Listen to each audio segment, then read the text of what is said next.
Baru saja kita menyaksikan sebuah film yang disutradarai oleh Marco Pavan, diproduksi tahun 2018, berjudul Everything is Written.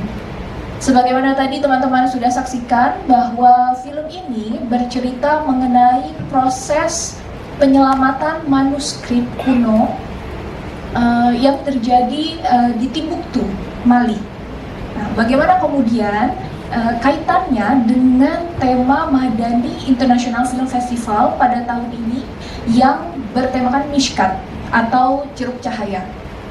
Jadi Mishkat dalam kitab Al-Ghazali, yaitu Mishkat Al-Anwar, itu memaparkan mengenai metafisika cahaya atau cahaya sebagai inti dari pengetahuan, dan kalau dalam perspektif Sufisme itu ada di hatinya hati. Mishkat itu inti cahaya itu, yaitu inti keimanan itu sendiri. Nah, kalau dalam tradisi Sufisme Islam, kita akan membahas Everything is Written ini dalam kaitannya dengan Mishkat, kaitannya dengan manuskrip, karena kita sudah kedatangan narasumber yang sangat luar biasa pada sore hari ini, yaitu Profesor Dr. Oman Fatur Rahman. Selamat datang, Prof. Ya.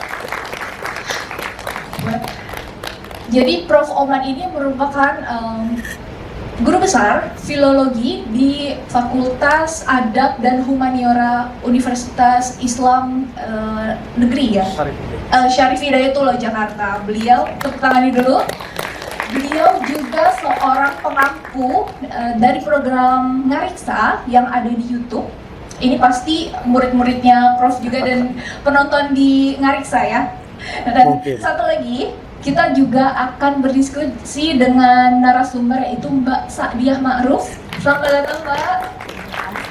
Mbak Sa'diah ini adalah seorang stand-up komedian dari Indonesia. Beliau merupakan stand-up komedian perempuan pertama yang berhijab di Indonesia, dan beliau juga merupakan bagian dari board Madani International Film Festival.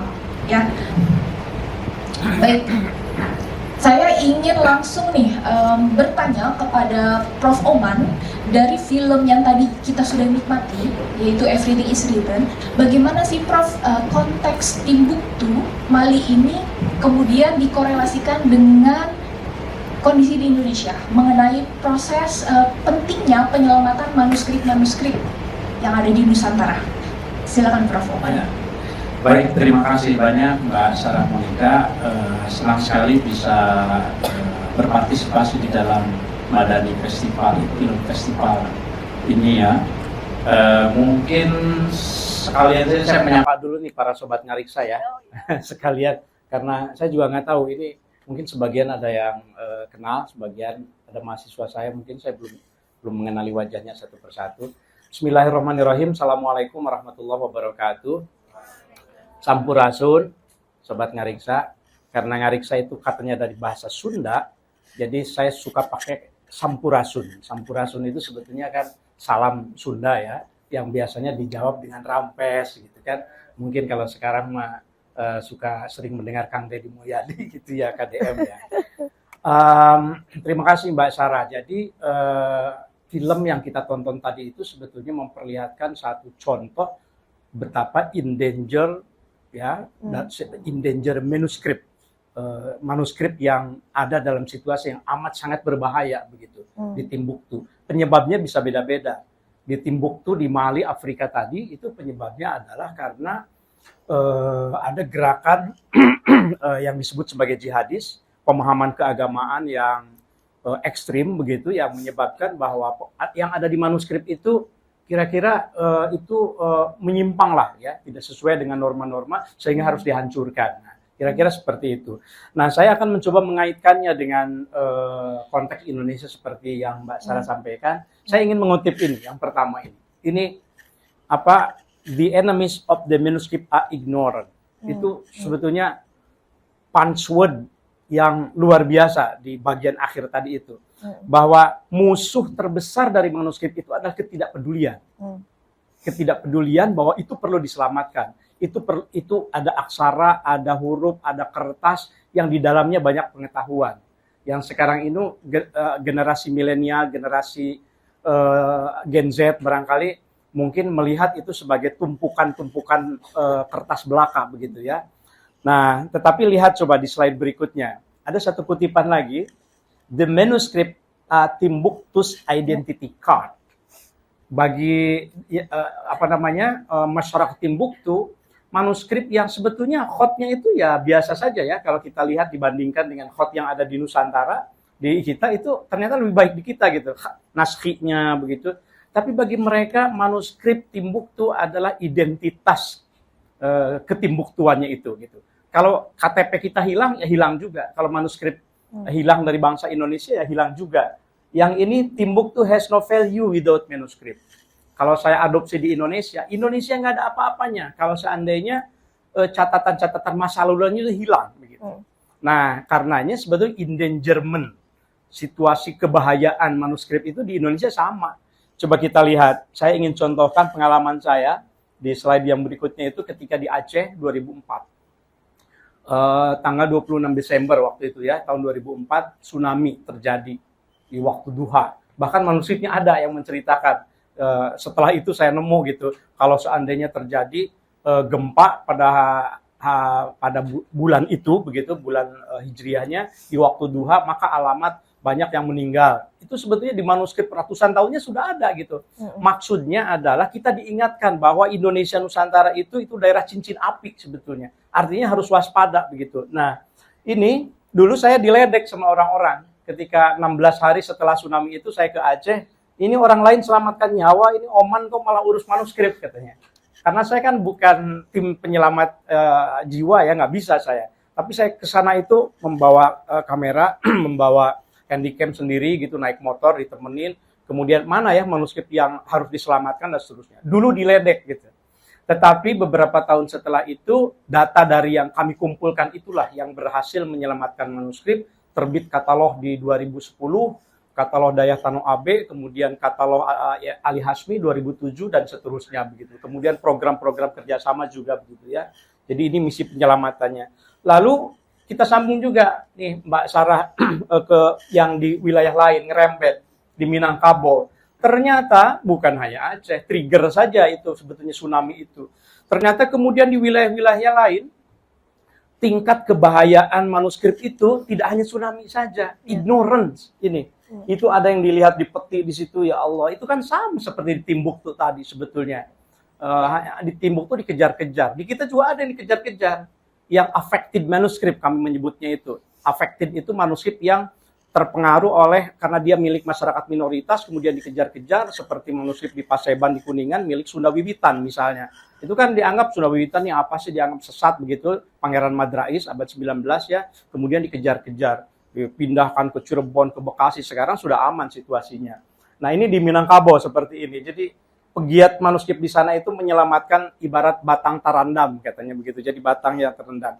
Nah, lihat lagi kemungkinannya bahaya yang berikutnya.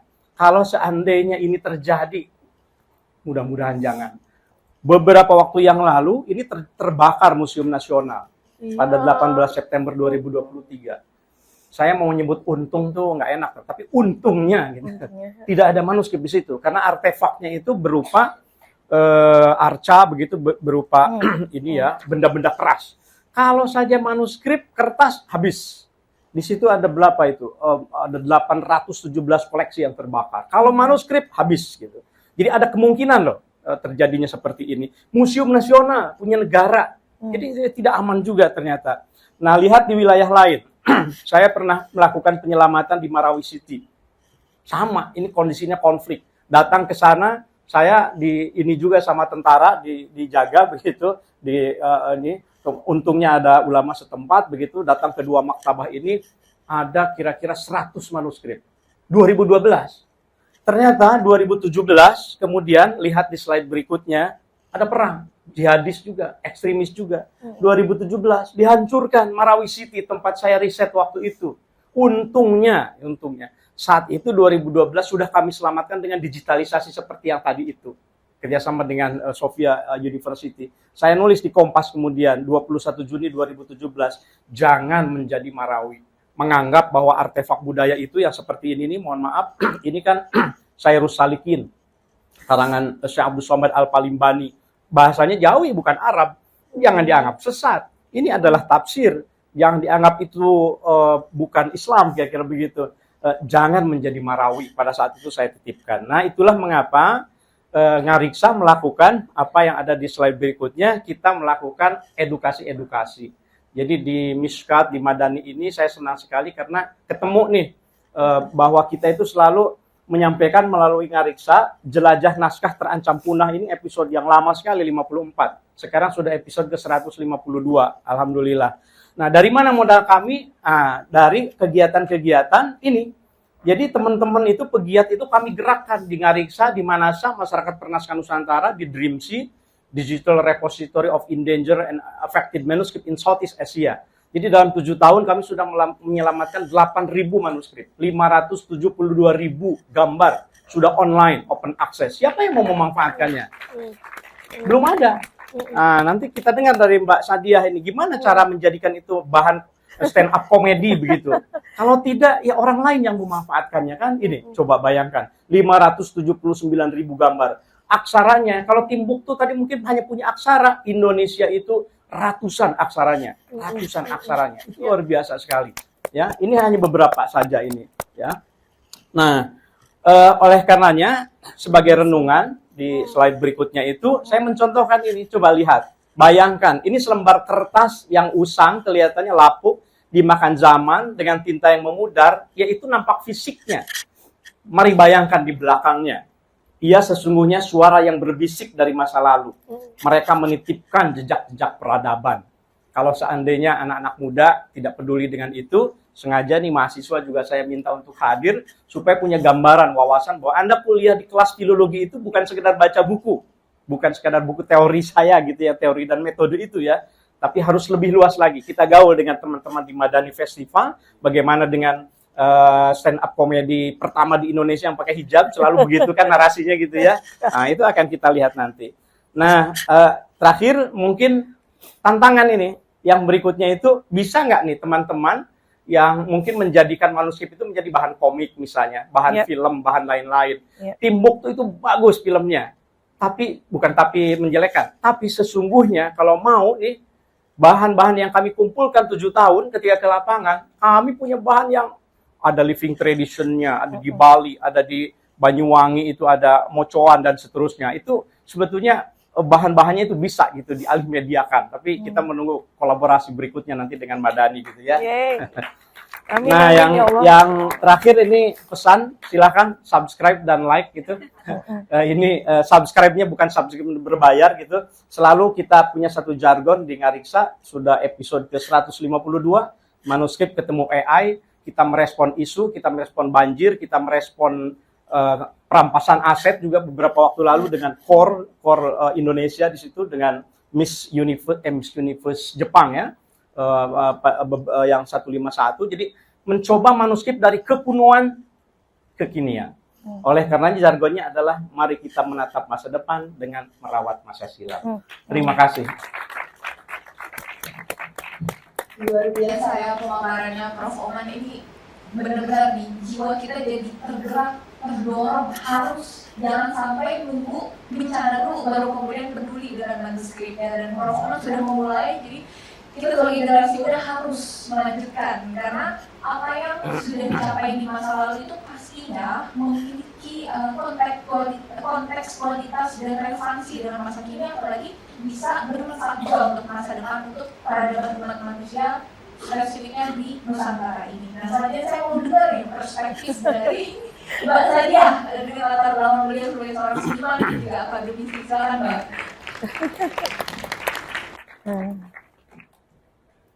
Terima kasih. Bismillahirrahmanirrahim. Assalamualaikum warahmatullahi wabarakatuh. Waalaikumsalam. Teman-teman sekalian, komentar pertama saya adalah cukup mengherankan dan disayangkan sesungguhnya hingga hari ini Indonesia belum memiliki feature length dokumenter tentang Prof. Oman. Aduh, tentang manuskrip. Dan kan kalau dokumenter mesti ada subjeknya Pak Tokoh Pak.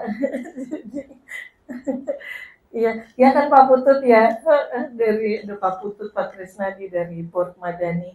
Saya membayangkan Prof. Oman itu kalau ada dokumenter, jadi Prof. Oman diikutin kamera gitu ke Aceh, menyelamatkan manuskrip, ke Minangkabau, dan sebagainya. Dan segala hal yang dilakukan Prof. Oman akan membuat, kita tepuk tangan dulu boleh dong.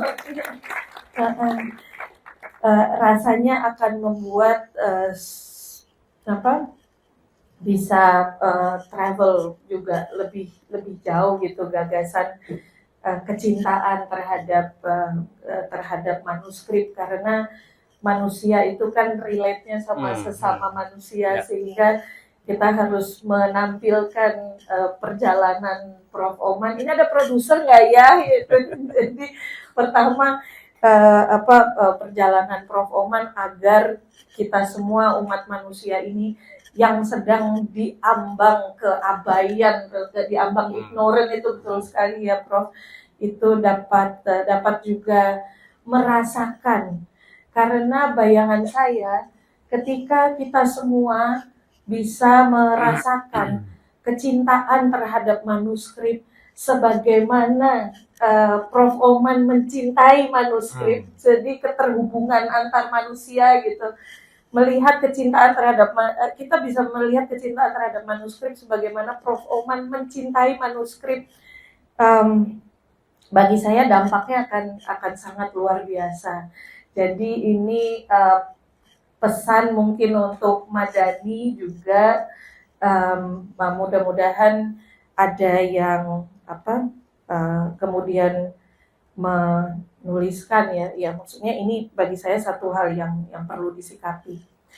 Kemudian perlu disikapi dan sangat menarik untuk direalisasikan, bukan hanya menarik, urgent untuk direalisasikan.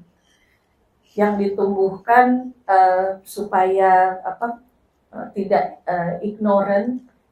Dan kalau ngomong ignorant itu dari perspektif tradisi ilmu pengetahuan yang lain, itu saya jadi ingat buku novel 1984 Prof. Oman, di mana ada tokoh Big Brother, yaitu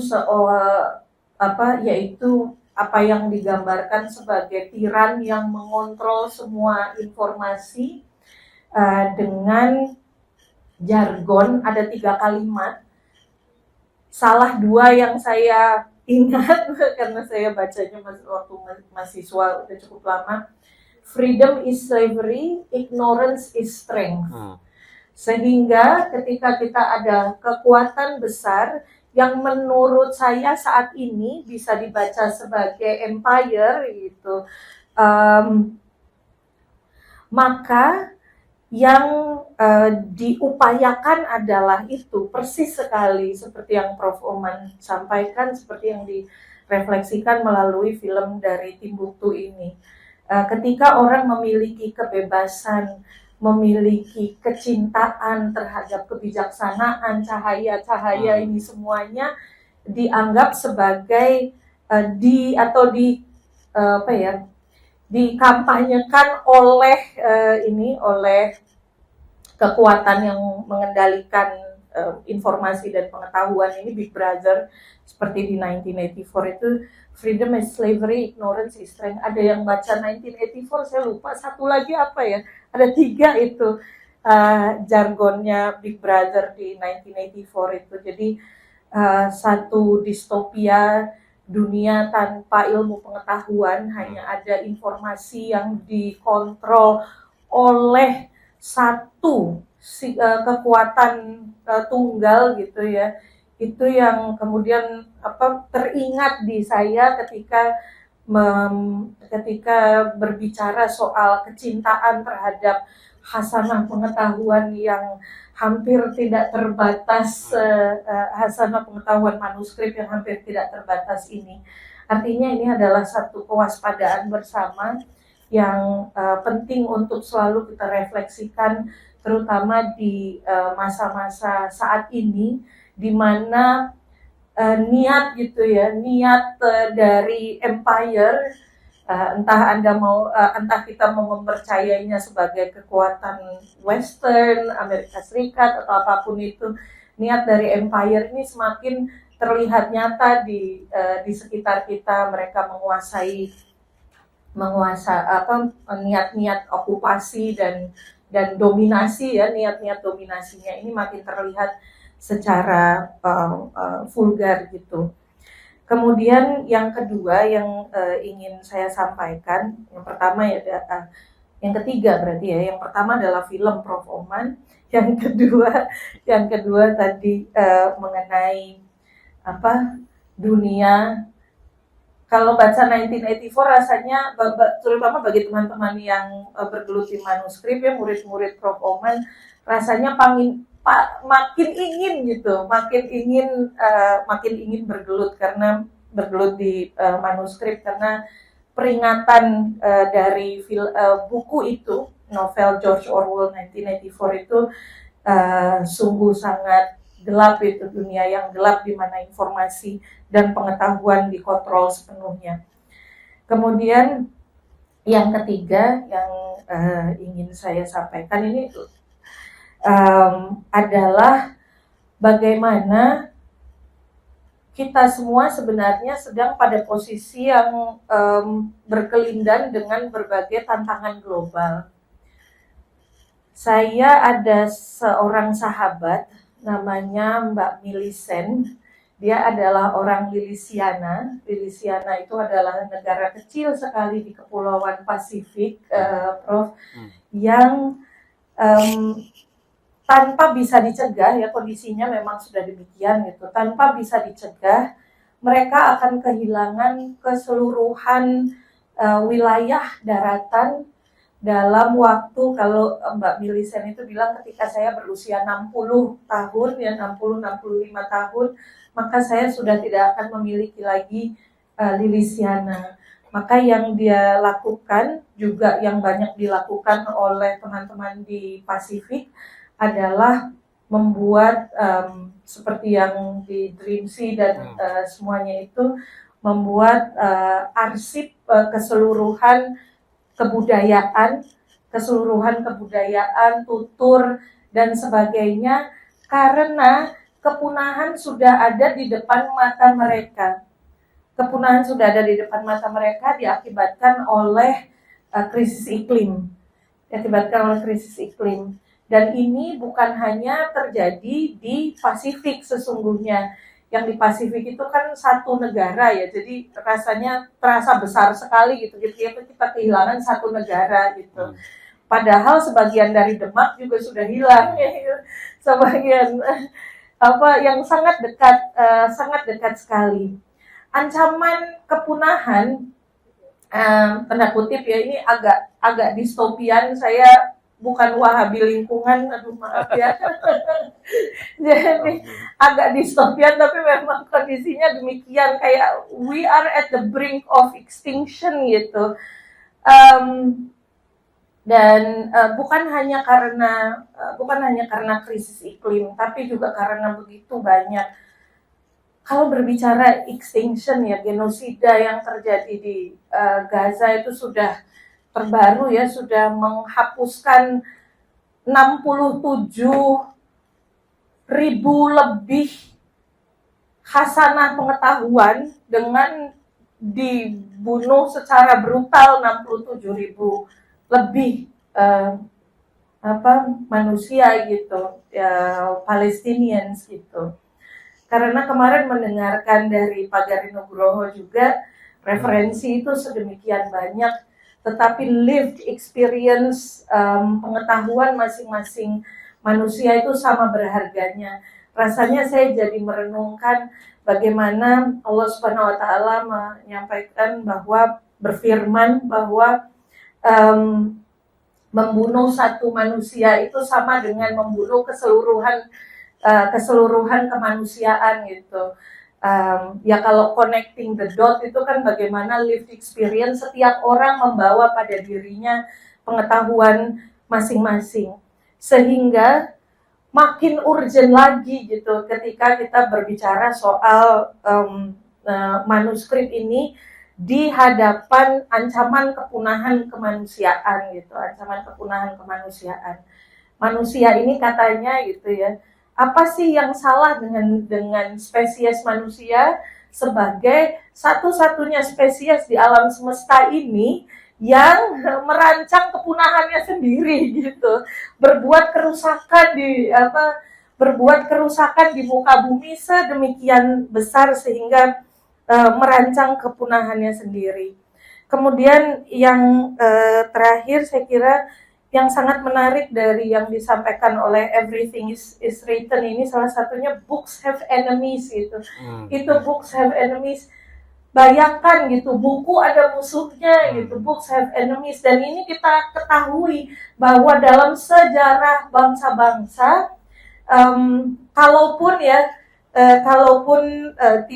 tidak sampai jauh ke masa lalu, dalam sejarah bangsa-bangsa pun, sejarah Indonesia, di Amerika Serikat dan sebagainya, sejarah ada namanya ban books kan, buku-buku yang dilarang gitu. Buku-buku yang dilarang di Amerika Serikat saat ini semakin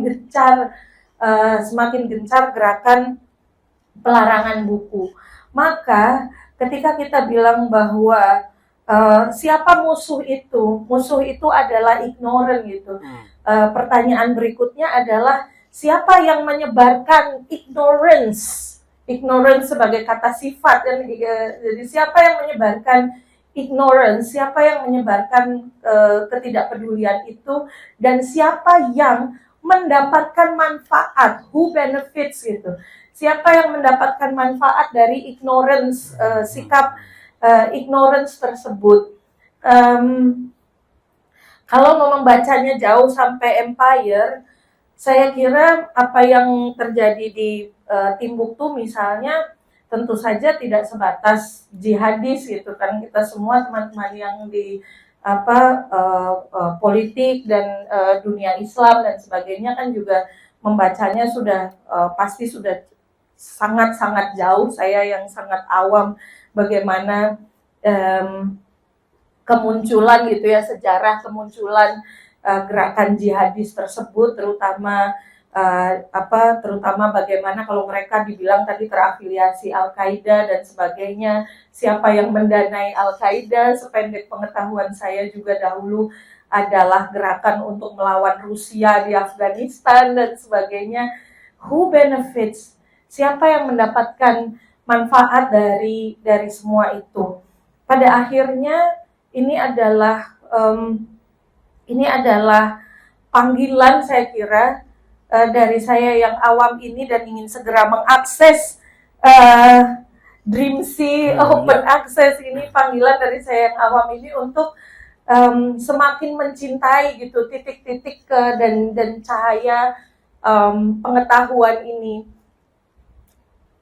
Sangat terharu ketika di film tadi juga dibilang gitu ya, emas dari utara, garam dari selatan gitu, perak dari barat gitu. Tapi firman Tuhan dan kebijaksanaan hanya ada di Timbuktu, dan bukan hanya ada di Timbuktu sebenarnya. Bukan Timbuktu sebagai sebuah wilayah saja, Timbuktu sebagai pusat peradaban Islam iya, tapi bukan Timbuktu sebagai wilayah saja, tetapi segenap cahaya pengetahuan sejak awal adanya peradaban yang dilestarikan oleh yang dilestarikan dan sedemikian dicintai oleh Prof. Oman dan begitu banyak orang yang, aduh, saya udah nangis dari hari pertama magang nih, ya Allah. Merasa tersentuh luar biasa. Iya. Kemudian dua lagi singkat. Saat ini saya sedang secara pribadi mempelajari, jadi belum memahami, baru mulai mempelajari itu satu teori baru yang dibikin oleh Barat lagi.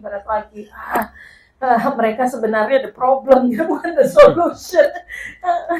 Itu tentang futurism, di mana di sana ada indigenous futurism. Di awal-awal teori futurism membawa tentang teknologi dan sebagainya, tetapi sudah tidak lagi gitu. Futurism yang dipahami dalam konteks kajian akademik yang terbaru adalah kembali kepada pengetahuan indigenous sesungguhnya, dan pengetahuan indigenous itu tidak akan dapat kita akses apabila tidak ada pelestarian naskah ya Prof. Tidak ada, yay. Tidak dapat kita akses apabila tidak ada pelestarian naskah. Terakhir, karena saya harus membuktikan kalau saya komedian ya. Jadi kalau saya lagi lemah iman, itu saya ingat sebuah kebijaksanaan dari Abu Nawas yang juga tidak akan sampai kepada kita pada hari ini kalau tanpa pelestarian naskah gitu ya. Abu Nawas itu pernah menitipkan pesan kepada istrinya. Jadi diriwayatkan demikian. Abu Nawas menitipkan pesan kepada istrinya, "Wahai istriku, apabila nanti aku meninggal dunia, kuburkanlah aku dengan kain kafan paling buruk yang kamu miliki." Istrinya kemudian bilang, "Mengapa demikian? Tentu saja kami ingin memberikan pemakaman terbaik ya, pemakaman terbaik kepadamu." "Oh, bukan begitu istriku," Abu Nawas bilang. "Setelah kita dimakamkan kan nanti kita ditanyain sama malaikat. Kalau malaikat bisa melihat kain kafan saya yang buruk, mungkin malaikatnya bilang, oh ini kayaknya sudah nih gitu. Oh ini kayaknya sudah ditanyain gitu. Kayak udah meninggal 20 tahun yang lalu gitu. Kayaknya udah hampir sobek-sobek, udah coklat, udah tua gitu." Jadi ditanya lagi. Jadi, kenapa saya bilang kalau saya lemah iman, saya jadi ingat humor itu ya, humor kebijaksanaan. Pada dasarnya humor adalah kebijaksanaan. Karena seorang sufi yang mulia seperti Abu Nawas saja sedemikian ini kan cara menyampaikan gitu ya, sedemikian menggetarkan gitu apa yang namanya kehidupan setelah mati, sampai dia harus membuat upaya-upaya untuk mengelabui malaikat gitu. Jadi apalah kita yang nggak ada ilmu dan sebagainya. Dan wisdom tersebut, saya kira ini adalah panggilan gitu ya untuk kita berbondong-bondong, bertambah-tambah lagi orang untuk berbaris di belakang Prof. Oman mencintai dan melestarikan manuskrip.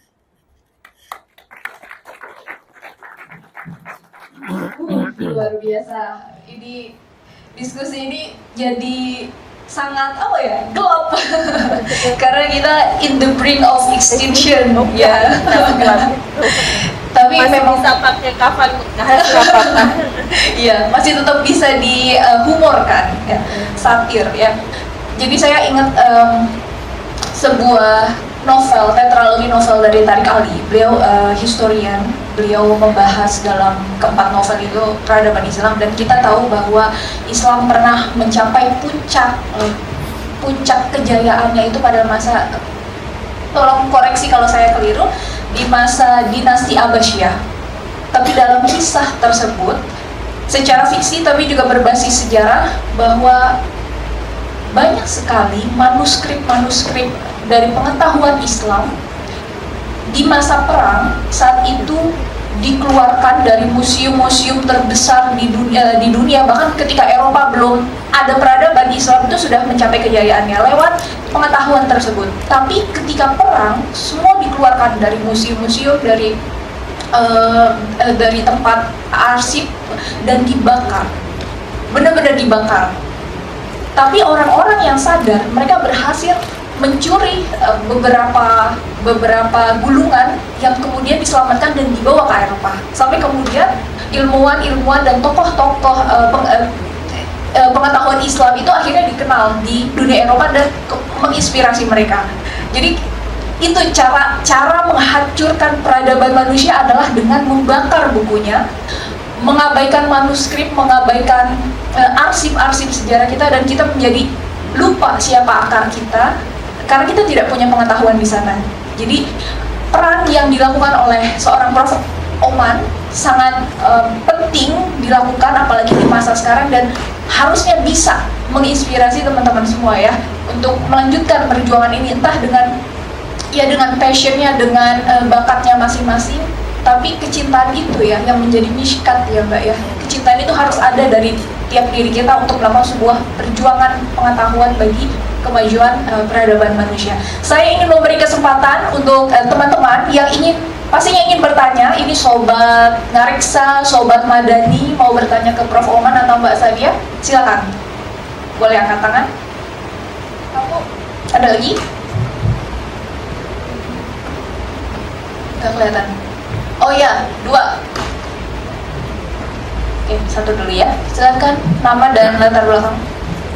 Baik, terima kasih. Saya Syakir, Prof. Oman. Assalamualaikum.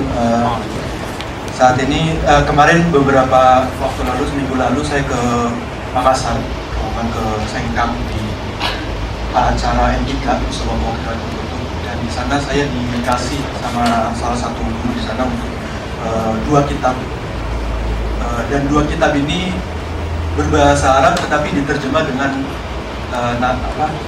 aksara Bugis gitu ya. Nah, sementara di Jawa sendiri kita tidak mendapati di pesantren ada naskah yang tulisan berbahasa Arab kemudian dimaknai aksara Jawa gitu. Ini kenapa ada perbedaan? Saya dengar apakah benar ini, mohon konfirmasi, apakah benar bahwa tulisan Pegon itu supaya mengelabui penjajah gitu, apa benar demikian atau tidak? Soalnya di Timbuktu saya pernah baca juga Beyond Timbuktu punya itu, di sana juga sama, punya Pegon atau Jawinya mereka dengan bahasa mereka tapi aksara Arab, dan itu digunakan untuk mengelabui penjajah dalam konteks sana mungkin Prancis ya, dan konteks Indonesia Belanda. Mohon konfirmasinya dan bagaimana penjelasan mengenai ini. Terima kasih. Langsung ke penanya kedua boleh?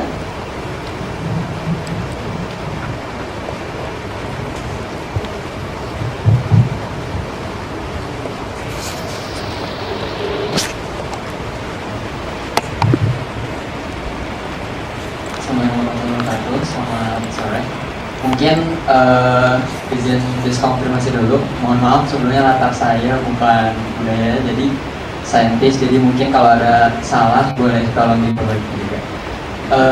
Tadi saya terketuk hatinya oleh pemimpin keluarga Baba dari Mali tersebut, bahwasanya mereka mencoba menyadarkan bagaimana generasi muda itu setelah ada fotokopi dari manuskrip Timbuktu itu bisa terus kalau istilah Sundanya ngelogat gitu, terus menulis, terus menghasilkan manuskrip baru, karena kita tidak bisa puas dengan manuskrip yang kita punya sekarang gitu. Kita harus lahirkan manuskrip buat 20 tahun, 30 tahun ke depan. Nah, mungkin tadi udah ada solusinya, dan dari pandangan pemateri juga bagaimana cara menyadarkan dari Ignoyer tadi, kita sebagai generasi muda ataupun sebagai generasi yang sekarang itu tanpa melupakan manuskrip yang lalu bisa menghasilkan manuskrip selanjutnya dengan digitalisasi yang lebih parah dari maksudnya lebih berkembang dari tadi kan cuma fotokopi doang kan. Sekarang orang-orang nulis juga atau misalnya nge-record juga terlalu mudah hingga mereka lupa akan hal tersebut gitu. Lupa direkam, lupa ditulis, dan hanya memerhatikan, dan setelah itu lupa dan gak menghasilkan apa-apa. Mungkin itu saja pertanyaannya. Terima kasih. Ya, terima kasih Prof. Oman.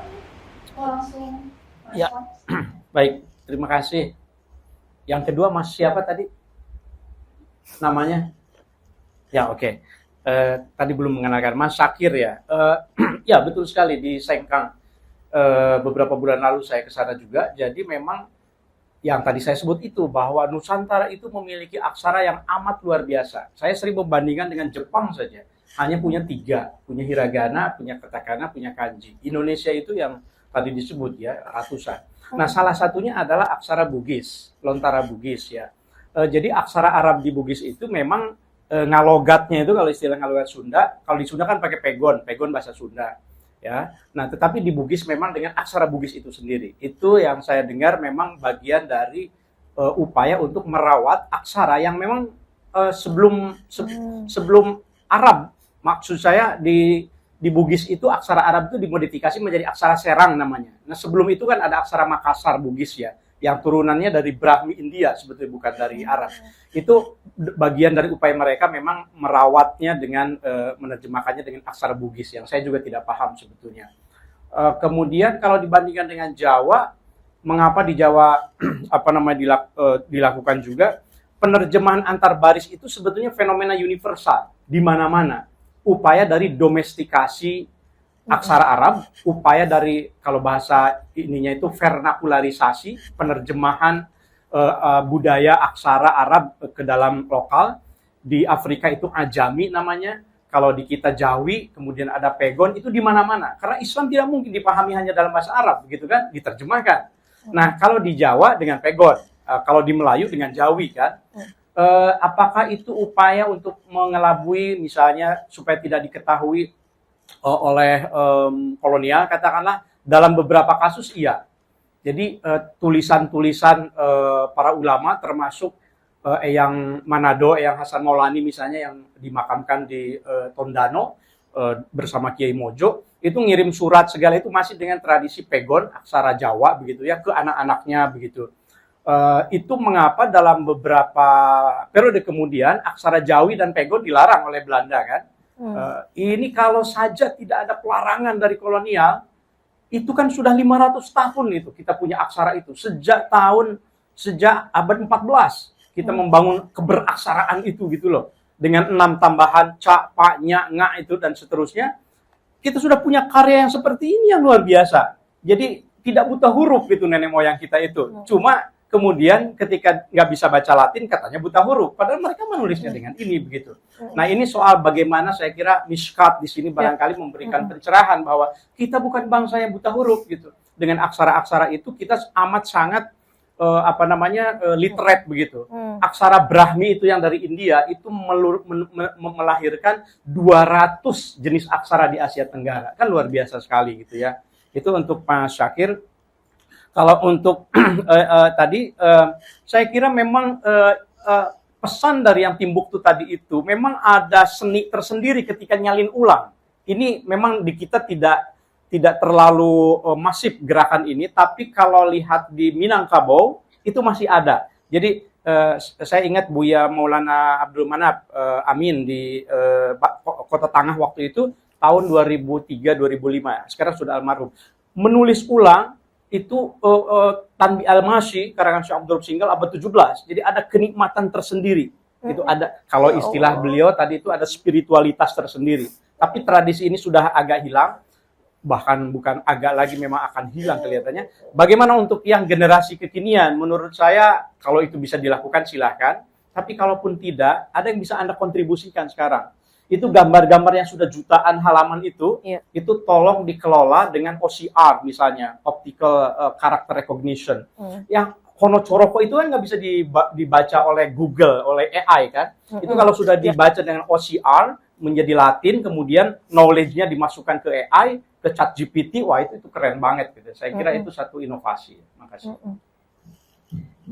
Boleh kita langsung sambung ke Mbak Sadiah ya.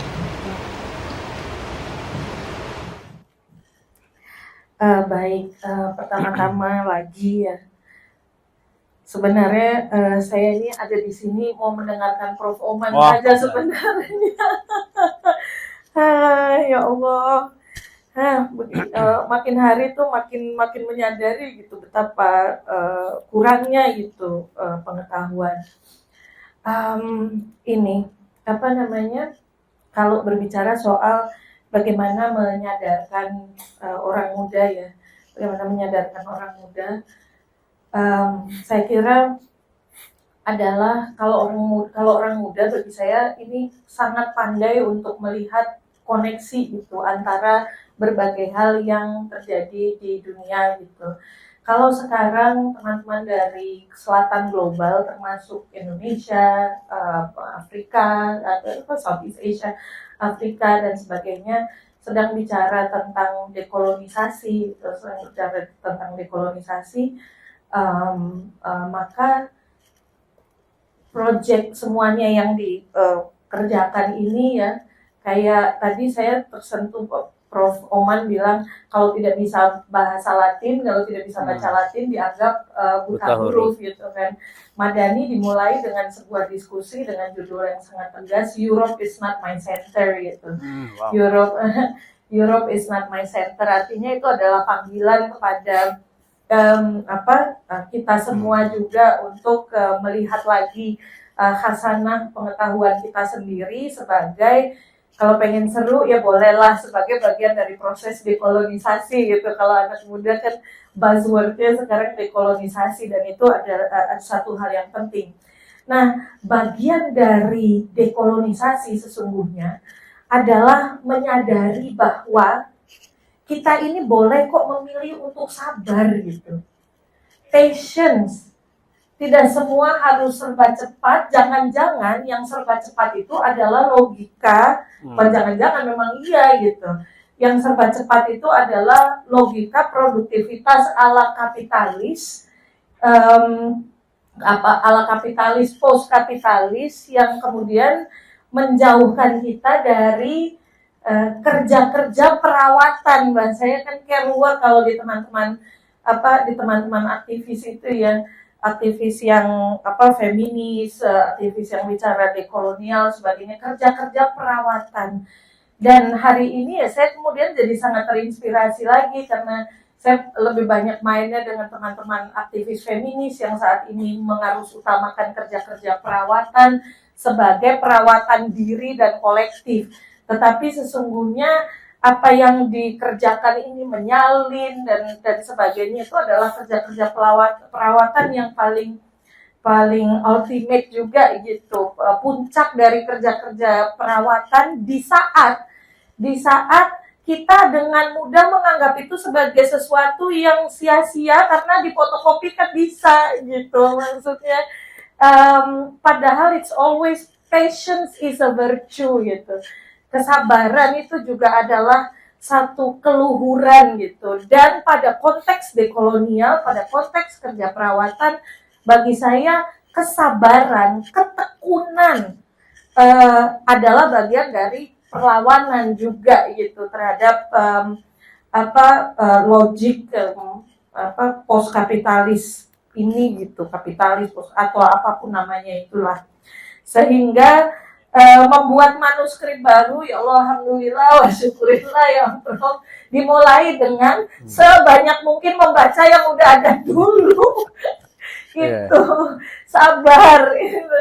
Sebanyak mungkin membaca, menafsir, membaca ulang dalam konteks sekarang, karena kekayaan pengetahuannya luar biasa, tanda-tanda alam yang dari Prof. Oman tadi juga sudah bilang soal gempa, soal teman-teman yang di iklim ini ada teman saintis juga ya, teman-teman yang di iklim itu sekarang sudah kembali ke indigenous knowledge untuk membaca tanda-tanda dan mencoba ya menumbuhkan harapan gitu, membalikkan, mudah-mudahan it's not too late, berbagai kerusakan dari orang-orang yang meninggalkan dirinya, meninggalkan akarnya, meninggalkan kerja-kerja perawatan. Sehingga patience is a virtue. Dalam konteks ini patience, ketekunan juga adalah resistance kalau bagi saya. Tepuk tangan dulu untuk Prof. Oman dan Mbak Sadia. Baik teman-teman dan Sobat Madani, Sobat Ngariksa, saya yakin masih banyak pertanyaan yang bergelut di pikiran dan hati, tapi karena kita sudah di akhir sesi diskusi, tolong simpan, boleh bertanya di luar venue ya dengan Prof. Oman atau Mbak Sadia. Nah, untuk menutup diskusi kita pada sore hari ini, saya ingin meminta closing statement kepada Prof. Oman dan juga baik dari Prof. Oman saja kalau gitu. Waduh, closing statement ya.